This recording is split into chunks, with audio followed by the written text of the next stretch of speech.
Welcome to the Love Your Life and Yourself podcast, the weekly show where science meets soul and mom chaos meets mind mastery.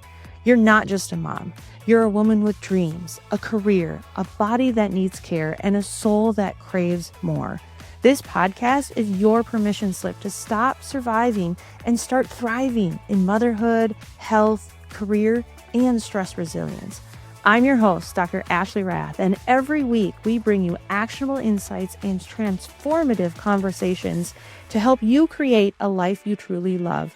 From evidence-based wellness strategies to authentic self-discovery, we'll explore what it takes to thrive through expert interviews and real unfiltered stories. Let's dive into today's episode. Today, we have a friend of mine. I am so excited. Dr. Kristen Strom is a PhD, keynote speaker, author, transformational coach, and award-winning leader whose story weaves together rural family life, academia, and a powerful personal reinvention focused on wellness, authenticity, and helping others. It is so good to see you again. It's good Welcome. to see you too. I know we've been in touch since we met face to face. I know it's been, in the works of making this interview and conversation happen, but I'm so excited you're here. So I always just like to start by asking people to tell their story, who you are, where you're from, how did you get to where you are, especially in your scenario where you come from a very academic background and now in um, public speaking and coaching and keynoting and yeah. So tell us all the goods of who you are and where you Sounds come from. good. Well, thanks so much for having me, Ashley. My name is Dr. Kristen Strom. I live out in West Central Illinois, married to a third generation farmer, and that's how you and I met. I was speaking Mhm. at Friends specifically for women in agriculture. And you came and sat right next to me for lunch, and we did it off right away. But my background is that I grew up in the Chicago suburbs, so I had no idea about farm life. I do have like generations of farming in my background. However, um, grew up in the suburbs, met my farmer husband, fell in love, and then he told me he couldn't move the farm. And I was like, oh goodness, I'm going to have to move to a farm, which I did. And I was teaching high school English and coaching, got my master's, got my PhD to teach teachers. And through the process of having kids, working my way up the ladder in higher education, and then COVID, along with the stresses of farming, having a family, being a leader in our community, just kind of lost touch with my health and wellness. And my husband and I were kind of in the same place of we recognized post COVID that we had no sense of balance anymore. But for years, we had been achieving. We had been doing all the things for everybody, for our community, for the Farm Bureau, for local 4-H, for our kids' sports teams, our kids' sports, our kids' school. And then we looked at ourselves and we're like, we aren't even focusing on our marriage or ourselves. And we recognized that we had lost really a sense of our own wellness, which played out in exhaustion. For me physically, my body hurt on a daily basis. I was 40 pounds heavier than I am now. And it was just like my nervous system was on fire all the time. But in the meantime, I found myself in like my dream job as a professor and trying to balance things and not doing a good job at all. Like I had no boundaries anymore. I used to be really good at boundaries, but then I lost them due to COVID and working from home and having kids home on virtual classes. And then, the world opened back up and it was like we were supposed to go back to normal, but it wasn't really normal, right? And Mhm. I had continued some poor habits that just led to some just negative health effects. And I looked at myself in the mirror and I saw my 40s coming and I'm like, I can't do this anymore. And so that's when I started to take steps with my own health and wellness, putting some boundaries in place with work, conversations with colleagues, and recognize that I really needed to take a step towards improving my own well-being. And that's what I did along with my husband and have found my way back to a better, improved version of myself. And now that's what I help others do through my speaking, through my coaching, in my relationships. It's just something that I do now because I've found a better way and a way to balance things because I do believe balance is possible even with changing busy seasons of life. And so that's what I do now. And that's what you heard me speak about. Ah, I love it. I love it. Okay, so I know you a little bit deeper, but take us back to that walk in 2021. What Mhm. really broke inside of you, and how did you begin piecing yourself back together in that? Because that was during COVID. Um, Walk us through Yeah. that. Yeah, we were coming out of COVID. I had recognized that I was having just massive stress at work. My body physically hurt every single day. I was waking up like exhausted, even though I got 7 hours of sleep. Mhm. But I was working unsustainable work hours, and I wasn't around for my kids. We'd moved to a new community, and so I was getting to know new families, and I was still doing a bunch of leadership roles outside of work. And there was just no time for me anymore. And I just felt like I was on the hamster wheel of life, like never getting off. Right. And I used to explain that it felt like I was drowning, but my nose was just above water all the Mhm. time. And I was waiting for a lifeboat and it like never came. And I was trying to do things to get myself better in better health physically, but I was just overexhausting myself. So I thought I had to, what I grew up knowing was like heavy cardio and being an athlete, right? And so I would go to the gym and I for the sake of stress relief and getting a hard workout and like killing myself and feeling the results of killing myself actually had a really detrimental effect because I was overstressing my body. I was more tired. I was eating more and then I would hit this like lull at lunch or after lunch. And I was like, how do I get through the rest of the day? Right. I started exhausted. I exhausted myself with the workout, gone through my day being mom, being professor, being a leader. And then I still had to get through the last half. And then I was working late night hours and I went on this walk and I was really contemplating if my dream job was truly my dream job, if it was taking me away from all the things that I loved, and if I no longer recognized myself and I couldn't do good work anymore because I was just exhausted all the time, I felt this feeling inside me and I heard this voice that said, you must leave. And I like stopped dead in my tracks and I'm getting like teary eyed thinking about it. But I know exactly where I was in my neighborhood when that voice hit me.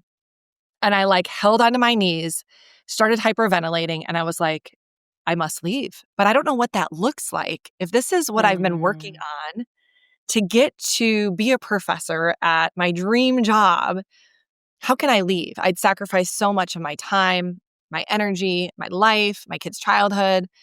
And that's when I realized I was out of alignment. Like I had to leave to get myself back in alignment. And so in the process, I'd been making some changes at work to try to find balance. I was having conversations with my supervisors, with colleagues. I was trying to put boundaries in place. I was trying to make that job work. And I realized that I couldn't the way that it was functioning at the time. And that's where that voice came from of like, Kristen, you have to leave. And I came home from the walk and I told my husband, I think I need to leave and I need to listen to it. And from then on, I took steps to put that process in place and have more conversations with administration of, look, this is where I'm at.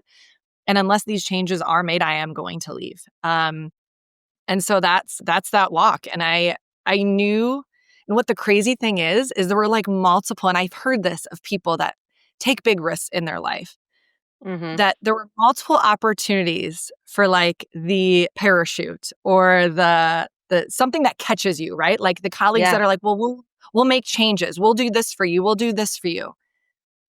And that seemed enticing. But because of that voice and that inner feeling that I had to leave. I had to figure it out.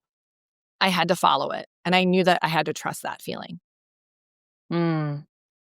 Yeah, I think a lot of people can relate to that. Like we get comfortable and we go to the same job, we show up every day. We do a pretty good job for the most part, but like that fulfillment, that joy, that energy is just not there. And I think the one word that comes to my head when I think of that story is identity.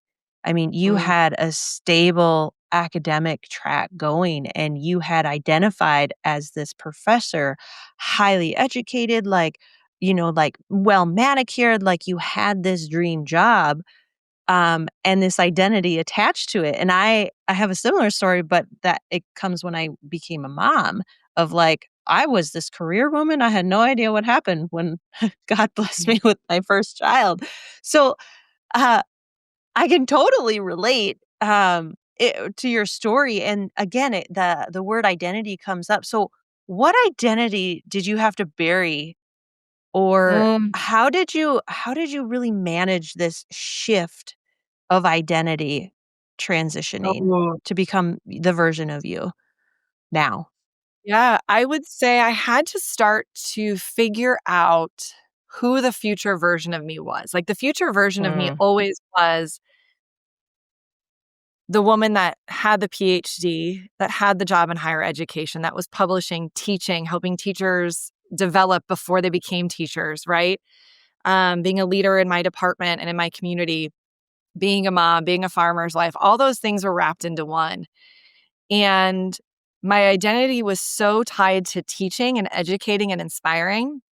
And I had a friend say when I left, she said, Kristen, you're a teacher at heart, but that doesn't mean you have to teach in a classroom. mm, mhm, And it hit me that I can teach people, if I can figure it out for myself, I can teach people how to have a more balanced life and how to take steps towards improved wellness, but I had to figure it out first. And absolutely. when I started to take those steps, um, I realized that my identity then still was one of a teacher, someone that inspires, someone that uses speaking and writing to teach and inspire in a different way, but it wasn't necessarily in a college or a high school classroom, right? And so I'm still doing that today through my website's journal, which is like, a blog. I'm doing it through my speaking and my workshops. I work with teachers through professional development. I work with companies and organizations on work-life balance, health and wellness. And so I'm still teaching, I'm still inspiring, and I'm still writing about it. It's just a little different. It's in a different Mhm, environment. And the identity work, though, had to turn inward. And I really had to dig deep in terms of who is this woman that I aspire to be? Because at the time I saw myself, and I did this reflection exercise, and it's something that I encourage a lot of people to do, is like, look at the woman or the individual you want to be now, right? Like, what's your dream state? But what's your current state? Like, hold the mirror up and figure out and ask yourself, am I living the life that I desire right now? In all the roles that I play and how I feel on a daily basis, where I spend my time, where I put my energy, who I'm spending my time with. And if it doesn't align, then we have to take steps to that version of yourself. And that's where I had to start to do that work. mm. Do you feel like that when I think of that question, I love that question, by the way, and I feel like I ask that almost on a weekly basis, as I kind of plan my week of like, yes, what do I have to get done? What are my goals I want to achieve? But like, is this aligned? And I may not be able to change that right this second, but Mhm. working towards, more time, financial freedom, etc. Like, how do I make the steps today to do that? And I think that's extremely powerful for us to just pause and I don't remember which video or if it was at the talk that I saw you actually speak at, but you talk about rest and stillness and journaling Mhm. and how you actually listen to that. Because I think we're so busy. We have schedules that have zero margin in them. And we just wake up, go to our job, like next, next, next, next, next. And if anything is late, like it's going to throw off our whole schedule. And by all means, like I'm guilty of this, I've gotten better at it. But there was a moment where you slowed down to be able to listen to that voice inside your head of, Mhm. Kristen, you got to leave. Like, talk to me about how to how to even start that in a world Yeah. that just has no margin for anything else. Yeah. The way I personally started, that I suggest as an option, is to start your morning the way that you desire to start your morning. So Mm, previously, I'd wake up at my alarm and I'd hit the gym. Like, that's what I would do. And it was like, go, go, go. And the days that I didn't do that, I'd wake up and feel like I was behind already, getting my kids ready, myself ready, packing everything out the door. And then, of course, I'd like forget something, right? Or I'd forget my coffee. That was like a bad day where it was like, I didn't even use my coffee. It's still on the That counter. Like anybody can is a relate. bad day. Bad day. And what I started with was if I want to have more peace and quiet and stillness in my day, like just to myself, because I never felt like I had time for myself. It's like those memes that you see where the kids' fingers are like underneath the bathroom door, like they still find you, Uh-huh. right? Uh-huh. I needed to start my morning before my family woke up in a quiet, peaceful state. And what Mhm. I developed was what I call my 10-minute power practice. And I still go back to that today. But in the most chaotic time of my life, I woke up 10 minutes early. I poured my coffee. And at first, I just sat there. And it's very awkward because your brain's going to be like, why aren't you doing something? Right? Yeah. This feels uncomfortable. Go, go, go, go. But I Mhm. needed to settle myself down. And then from there, I incorporated 3 research-based practices. So my 10-minute power practice is a brain dump. So you write down anything that comes to mind. It doesn't have to make sense. Set 3 intentions, like your 3 big rocks for the day, and then end with gratitude. And ending with gratitude has research-based. Yeah, Um, absolutely. it's research-based in terms of what it does to set you up for success for the day. And then I just ended it and then got on with getting my morning started. Doing that day after day, and again, at first it feels uncomfortable, led me to craving that practice, right? And then I paired it with like a walk. So I'd drop my kids at school and then I'd go on a quick walk and then I'd start my day. I really try to limit the amount of time I'm on my phone in the morning. But when I need to settle myself down, I have to get quiet with myself. But that first couple months of trying it, it is so darn uncomfortable. Mhm. Even trying to pair quiet with an activity that's normally not quiet. So think about like driving. Normally I listen to music or a podcast, but when I need to get quiet with myself or I'm feeling some misalignment or something I need to think on or pray on, I just drive in quiet. I did that actually yesterday. Like I drove in quiet. And at first I was like, well, I should be listening to a podcast. And I'm like, no, Kristen, you shouldn't. You should be quiet with yourself and just see what comes up. And same thing with my walks, right? So anytime that you can find some stillness and quiet, it's going to support you. It might not feel like it's working in the moment, but it will support you in the long run. And that's of any habit that you're trying to incorporate that's a healthy habit that you want to start to do in your daily life. I think that's super powerful, and quite honestly, I am the nerd that drives quiet all the time. Uh, my Good for you. mornings are either they sometimes are podcasts or, I would say informative things. Rarely do I actually listen to music in the morning unless the kids are with me Mhm. before I drop them off. Um, but I drive in silence all the time. My way home is always in silence. Sometimes in the morning, I'll put something like a podcast on, but yeah, it is such a reset, and you kind of can just organize your thoughts. Or sometimes what I will drive to practice gratitude. I'm just adding to what you're saying is I will start to notice because what brings us back to present time is like you said, gratitude. There's a ton of research around gratitude, and I will especially we live in Minnesota, and so the leaves right now are absolutely stunning in fall. And so I Mhm. try to notice the beauty around me even when I'm driving. It doesn't matter where, but right now it is so easy. The trees are yellow and orange and red, and the sky this morning was absolutely stunning. And I know if I was just like had other things going on, I wouldn't notice that. And so I think an easy tip is, like you said, is just hit the brakes, which is not easy for high achieving women to do, but It's it not plays. easy. Once you start to, Yes. right? You start Yes. because you feel different little by little. Mhm.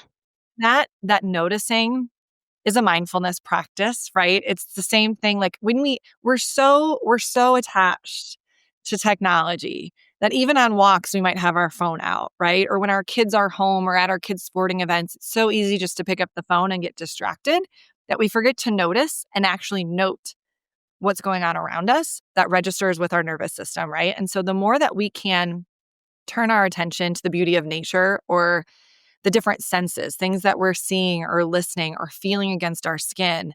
I know that sounds so strange, but it is a mindfulness practice, and it Mm-hmm. gives you that mental reset. And I use that often as I work, especially working from home. If I need a mental reset in between different tasks after being hyper focused on one thing, I'll quickly go on a 5-minute little walk, distraction free, where I allow myself to tune into all the senses and turn my brain off so Yes. that I can come home, reset, and be ready to go again. And that's something that you can do in an office. It's something that you can do when you're feeling like your emotions building or the stress building. That reset is so important for us as we try to go throughout our day to move from one task to the next, and to balance ourselves, so that we can show up and do the work that we desire to do in the emotional mental state that we desire. Mm. Mm-hmm. You teach this a lot in your keynotes. You teach around burnout and resilience. What would you say is the biggest lie women are told about having it all, and Mm, these boundaries? And have you ever had that personally? yeah. I think thinking that we have to hustle to have it all, and Mm, that is the biggest lie. And mhm, I talked about this a lot, with women in my circles or in my coaching groups, and women in older generations too have said this to me. One that particularly said, "We haven't done a good job with mentoring the younger generations." Because what we in our generation have seen are these women that did achieve, but it was at the sake of hustle, right? Going, going, yeah, going, because they didn't know any better. And the system itself still really hasn't changed, right? It's still, we are rewarded from hard work, time, lack of boundaries, and just pushing and going and going and going, even if we have to sacrifice our health, our time with our family, and our loved ones. And so if we buy into the hustle, like we just have to keep going, we just have to work harder, that creates a lot of tension in our life, but yet we're rewarded for it from a standpoint of what we're able to achieve in terms of a position at work, salary, whatever it might be, status. But when we can actually pause and take a step back and figure out how to work at true peak performance by putting wellness strategies in place so that we can operate at our best self and not hustle, it's almost as if the work becomes easier, smoother, with less tension. People begin to notice around you. And I've seen this multiple times with women that I work with personally, that they end up getting promotions. They get the jobs that maybe they wanted years ago, but because they were so exhausted and burned out, it wasn't something that they actually achieved, right? mhm, And your colleagues start to notice that you're more at peace with yourself.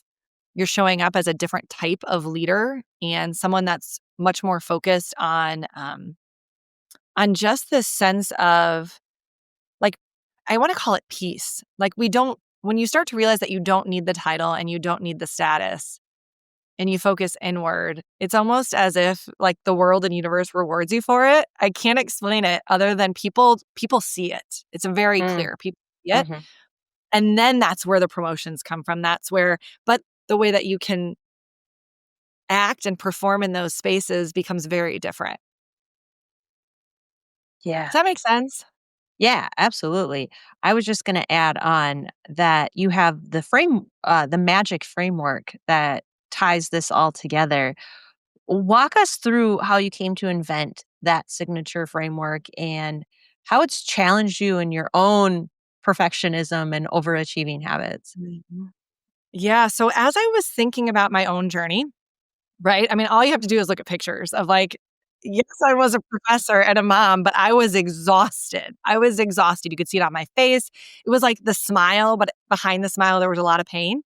Mm, Um, I've realized that as have taken steps to pour back into myself, which had a direct result on my relationship with my children, my husband, how I'm showing up as a leader, my own career and starting my own business, how I'm now helping other people. I realized that we all have magic within us. Like we have it, but we might lose sight of it, right? And over time, we know that we have the ability to create magic in our lives. But when we are constantly on that hamster wheel or we feel like we're drowning, it's hard to notice or feel any joy. You might have these happy moments, but you might feel grateful for what you have, but it's like at what cost, right? Because we recognize that we've sacrificed a lot. Wow. But if we can turn inward, we can work on our mindset, our alignment, our growth, our identity, and then C is courageous action. When we can do those things, we can look at the magic within and use it to propel us forward, but then also recognize that we can't do it alone. Like there's magic all around us, but when you're hustling all the time, you don't see it. And when we can take that step back, we can recognize the magic around us and those and others that can help us get to where we need to go, right? And so I say that the women that and the individuals that I know that have truly taken steps to improve their lives, they're not doing it alone, right? They have the support of a partner. They have the support of other communities, masterminds, coaching groups, colleagues. They work with individuals that can help them. They go to seminars. They go to conferences that have a focus on overall well-being to teach them those skills because it's not something that we're taught or that we inherently know unless you grew up that way. And so that idea of finding the magic within, but also looking out around can truly help us transform our everyday life experience. Hmm. That's so true. And I think that, like what we spoke of earlier, the only way to do that is to truly just slow down sometimes. Like, you're not going to notice the magic if you don't have margin for it. You're not going Yeah. to notice the beauty and the gratitude and the love, even from others, if you are just on your mission to get shit done for the day, right? I know I'm guilty of that Feel like sometimes. like, it feels good to, like, get the shit done and check the things off the list, but at the end of the day, if it's at the expense of sacrificing time Yeah. with people that you love and your own health or your marriage, then what why? Why even do it, right? Mm. Um, you hear about 'Cause or society tells us we have to, right? society Right? tells us we Social media tells us we have to, and then yeah, we make up stories. and then we make up stories that aren't necessarily, like, capital T truth, right? Correct. 100%. Like, whose story am I believing? What is the truth? And what is possible for me? And those questions I think are really important because I bought into the story that I told myself at 38 years old when I looked in the mirror. This is as good as it's going to get. I'm always going to live this way, and I'm just going to have to suffer through it. That was the Hmm. story I told myself because that's what I saw of people in my career of high achieving women who continued to sacrifice. And I did not like that story. Like that story sucked. Like who would Yeah. like that story? Nobody would, right? And so when I listened to myself, I was like, but what if that isn't the story? What if there's a different story? What if there's a different version of me that is healthy, that is fit, that is energized, that has time to spend with her kids, that is doing stuff every single day that lights her up? If that version of me is possible, I have to give her a chance. I have to give her a chance, right? But so often we buy into the lie that like this is as good as it's going to get.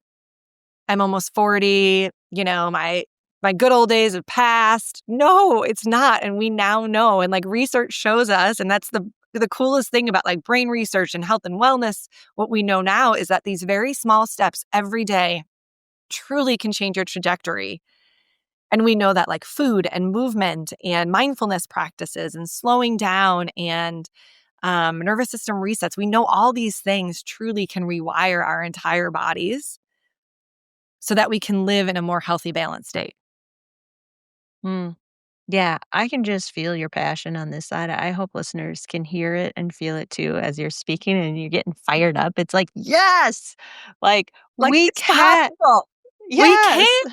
And when you figure it out, it's like you want to scream from your front lawn, like, it's possible. Like it is Yes. possible. And I think I feel like too many sorry, go people ahead. think I was going to say too many people just think it's not. And so they Yeah. give up on themselves before they even start. Mm. Hmm. Or they've tried something but haven't really stuck with it for longer than 2 weeks because they didn't notice anything. And they're like, well, that Mhm. doesn't work. And it's like, well, really? Like, how long have those old patterns been wired? Let's give this a little try for Mm. longer than 2 weeks. So I would love to hear your answer to this one. Is I feel like we are so aligned and we have this passion to just create a b- a better world where people like truly just love life and themselves and Mm. like Yeah. have this joy and energy in themselves on a day-to-day basis. I mean, yes, we're all going to have crap days, but uh, in the majority of the days, like they're good and they're fulfilling. What keeps you up at night when you imagine the future of, us rural women or educators or your own kids or just women in general? What keeps me up at night? And maybe nothing actually keeps you up, but what's your fuel behind it? I want this world to be a better place, right? For my children, for myself, future generations. And the more that we as individuals can live life aligned as our best selves, each and every one of us, which I know is not possible, but along the way, you and Mhm. I and others are teaching. I mean, it is becoming cool, right? To work on personal development. Like back in the day, that was not cool. But the more that we can share our message to show that it's possible and to inspire people to make changes in their life, it is going to have a direct impact on their own circle, right? And so the Mhm. more that we can do that, the more we're going to impact our entire world. And what keeps me up at night is knowing that my children, other people's children, um, encounter so many different people and experiences in their life. But the more that they can interact with people that are good mentors, that are teaching and inspiring them, that are truly living out their purpose and finding alignment and hearing those messages on a daily basis, I know that's going to set them up for success. But Mhm. what scares me sometimes is that, sometimes all it takes is just that one bad apple, right? Or that friend or that adult. And my hope is that as we spread our message, that we can share this knowledge with adults who impact generations of children and adults older than them, that we can share that this is possible, right? And we can teach the younger generations how to do it. Because the last thing that I want of my daughters is for them to go through a life where they're always hustling and then they lose track of who they are and they don't have time to connect with their spouses. They don't have time to connect with their kids.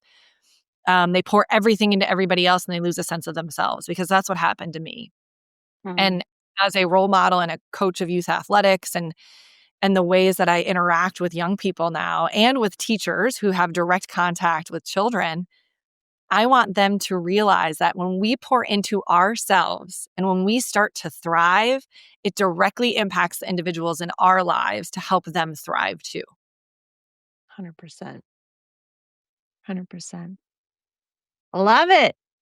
I mean, there's other things that keep me up at night. Like, I always have some speaking anxiety. Like, that's never going to go away, right? Like, the night That's a before a big keynote or a workshop. Yes, like there are things like that that keep me up. well, And that's before that's I I did all think a good thing, right? That humbles this, us. it gets you ready, right? It Yeah. gets you ready. Uh-huh. And before I did all this work, there was a lot that kept me up at night, but not anymore. I sleep pretty good. I sleep pretty Good. good. Good. All right. Where can listeners go to learn more about your work? You coach, you speak, you have courses, you I write. do. Where can we find you? Yeah, you can find me. Best place to go is my website, Dr.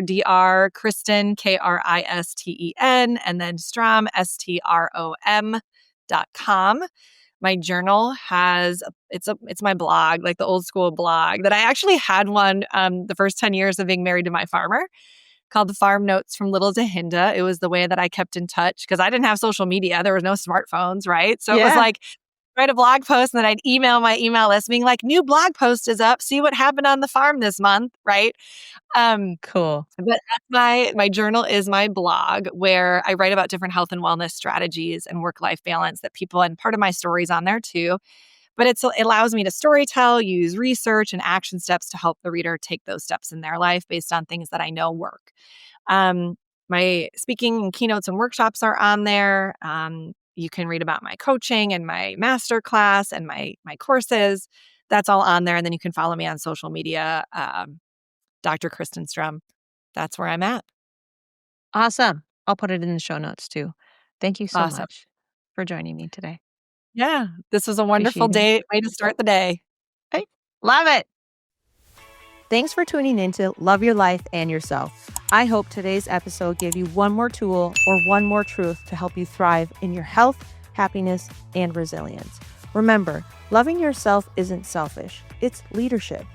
And it's the foundation for building a life that actually feels like yours. If this spoke to you, hit that follow button, leave a review, and send it to a friend who needs to hear it. And if you want to dive even deeper, grab a copy of my #1 best-selling book, Love Your Life and Yourself.